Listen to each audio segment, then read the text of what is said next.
Adriana took the box and laid it on the table before fishing the key out of her pocket. It took a little finagling to get the key in the hole, what with all the dirt obscuring it, but it finally gave with a rough click. She opened the lid and inside lay a long contraption made of leather, ears and painted in Night Fury black. "Well," Cliff said. "And Toothless never used it?" "No, he always preferred the friendship of flying with my dad. But he's smart. If we can break him out of wherever Brandine is holding him, or rather, Vigo, he'll understand why we need to use it." "Of course. Toothless is the smartest dragon we've ever known." Adriana closed the lid and secured the lock again. Frowning at the box, she thought quickly, knowing they were rather pressed for time. Then an idea popped into her mind. You. Cliff asked as she dashed away to the nearest hall closet. A new idea blossoms in Annabear's mind like a tulip poking through snow in an early spring. "I'm glad to hear your witticisms are returning, Cliffy," Adriana said, rummaging through dozens of coats and satchels and bags hanging in the closet. "I think seeing Taryn this morning helped a lot." "Yeah. I'm still worried though. I don't know how we're going to get her to safety when she's so close to giving birth." "It's kind of like you during the convocation, isn't it?" "Ah," Adriana said, withdrawing a long leather bag with a leather chest strap. "Finn used this for his hunting bow when we were kids. I wonder." "Oh, and yes, I suppose it is. Although to be fair to Taryn, this is a much more stressful situation than the convocation." "Sure, I mean this is war," Cliff said, watching as she shoved the box into the bag, then offered her a hand when it stubbornly refused to go in all the way. It was a tight squeeze, but it would do, and they'd have their hands free at any rate.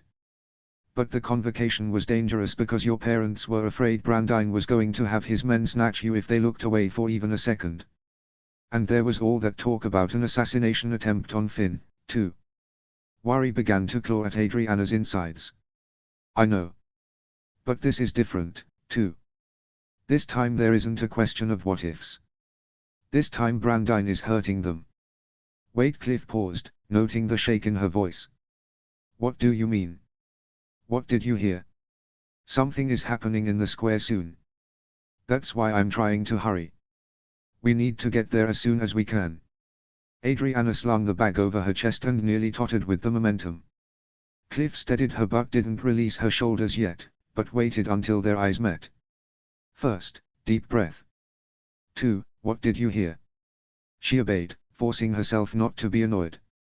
It wasn't his fault and he was only trying to be helpful. "They're gathering everyone into the square, like they did last night. Only this time it's not a portion. It's everyone.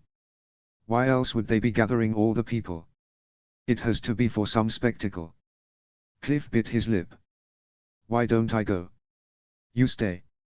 "I am not staying here. Anna." Cliff's thumbs tapped at her shoulders, betraying his nervousness. "Maybe you shouldn't go." "What if?" Adriana waited. "What if it's an execution?" She closed her eyes and forced a steady breath out her nose. "I know. I've already thought of that." "Then I don't want you to see that." "I know." Adriana opened her eyes. "But that's why I want you to come with me. To hold me steady and keep us hidden. I can't sit here and wait for bad news, Cliff. I gave up on that a long time ago." Cliff looked frustrated. "Anna, this isn't about redeeming yourself. I'm not trying to redeem myself. I'm telling you, I cannot sit here and wait for you to come back and tell me that my family is dead." Adriana faltered, the words hitting hard and pulling at her bones. She squeezed her eyes shut and it was a terribly difficult thing, to push those emotions and fears down. "I can't explain it except when I lose people, everyone has to tiptoe back to me. It's like when Eric lost his leg. I didn't think, I just went right to his side, not knowing what I was going to see. I can't sit by and wait for news. And I won't." She stepped out of his hold and swiped at her cheeks. "So either you stay here or get your boots on." Strangely, he looked as if he was restraining a smile before nodding. "Okay. I understand, and of course I'm coming. I won't let you do this alone, whatever it is." Adriana nodded and took a steadying breath. Maybe it was nothing.